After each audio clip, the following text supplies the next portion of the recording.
नमस्कार, आप देख रहे हैं एनएमएफ न्यूज और मेरा नाम है ऋतिक ठाकुर। पश्चिम बंगाल में एक कांड हुआ जिसका नाम आरजीकर कांड है, जिसने पूरे पश्चिम बंगाल को ही नहीं बल्कि पूरे देश को दहला कर रख दिया, पूरे देश को झकझोर कर रख दिया। एक युवा महिला डॉक्टर के साथ बर्बरता की हदें पार की गई और फिर उसकी हत्या की गई।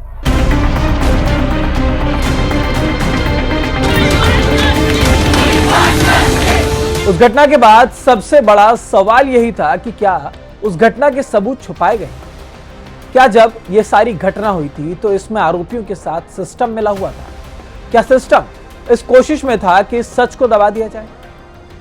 अब ऐसे में इस केस में बंगाल सरकार ने बड़ा एक्शन लिया है। जी हां, जिस वक्त यह घटना हुई उस वक्त पश्चिम बंगाल में ममता बनर्जी की सरकार थी, तृणमूल कांग्रेस, और अब भारतीय जनता पार्टी के सरकार में आते ही सबसे पहले जो आरजीकर कांड था उस पर एक्शन लिया गया है, और बड़ा एक्शन।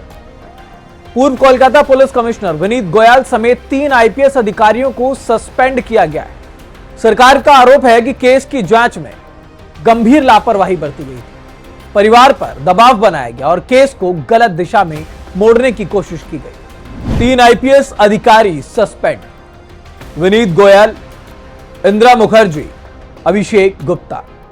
बंगाल के मुख्यमंत्री शुवेंदु अधिकारी ने साफ कहा है कि इन अधिकारियों पर केस को मिसहैंडलिंग करने के गंभीर आरोप लगे हैं। अब ऐसे में सरकार का स्पष्ट कहना है कि आरोप सिर्फ ढिलाई के नहीं है, बल्कि पीड़िता के परिवार को पैसे देने की कोशिश की गई, दबाव बनाया गया और बिना अनुमति के प्रेस कॉन्फ्रेंस करने जैसे कई गंभीर आरोप इन अधिकारियों पर लगे। यह साफ है कि जब ये घटना हुई उसके बाद बार बार ये सामने आ रहा था कि टीएमसी से इस केस के तार जुड़े हैं, या फिर जो अधिकारी हैं वो बार बार ये दबाव बना रहे हैं कि इस केस को वापस ले लिया जाए, क्योंकि ये मामला बहुत ज्यादा तूल पकड़ चुका था।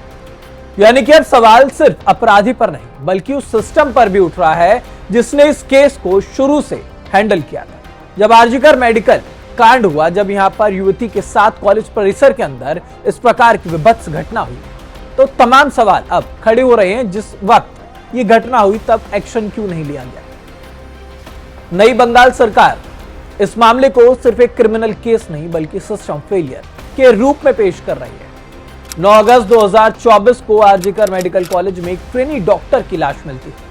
पोस्टमार्टम की रिपोर्ट में और शुरुआती पुलिस जांच में सवाल उठने के बाद पूरे देश में आग लग गई थी। डॉक्टर सड़कों पर उतर आए थे, ट्रेनी डॉक्टर सड़कों पर उतर आए थे। साफ कहना था कि इस तरीके की जो ये घटना हुई है इस पर कोई कार्रवाई, कोई ठोस कार्रवाई क्यों नहीं हो रही? आरोपियों के ऊपर कोई कार्रवाई क्यों नहीं हो रही? इन्हें कोई सजा क्यों नहीं मिल रही है? कलकत्ता से लेकर दिल्ली तक बड़े प्रदर्शन हुए और आखिरकार कलकत्ता हाई कोर्ट ने केस सीबीआई को सौंप दिया। लेकिन अब जब बंगाल में सत्ता बदल चुकी है, भारतीय जनता पार्टी सरकार इस केस को ममता बनर्जी शासनकाल के प्रशासनिक कोलैप्स के तौर पर उछाल रही है। और ये लाजमी भी है, सवाल भी उठ रहा है कि क्या शुरुआती जांच को प्रभावित किया गया था? क्या कुछ अधिकारियों ने सत्ता बचाने के लिए केस की दिशा बदलने की कोशिश की थी? ये बहुत बड़े सवाल। अभी तक ठोस कार्रवाई क्यों नहीं हुई? आरोपियों को सिस्टम बचा रहा था, न्याय में जानबूझकर देरी की गई, आरोपियों को राजनीतिक संरक्षण प्राप्त था। हालांकि विपक्ष से राजनीतिक बदला बता रहा है। टीएमसी का भी कहना है कि नई सरकार पुराने अधिकारियों को निशाना बना रही है, लेकिन भारतीय जनता पार्टी का जवाब स्पष्ट है। अगर सही कार्रवाई नहीं हुई तो आरजीकर पीड़िता को न्याय कैसे मिलेगा? आरजीकर केस सिर्फ एक अपराधी कहानी नहीं है, बल्कि ये देश भर की वर्किंग वुमन डॉक्टर्स के डर का एक प्रतीक बन गया।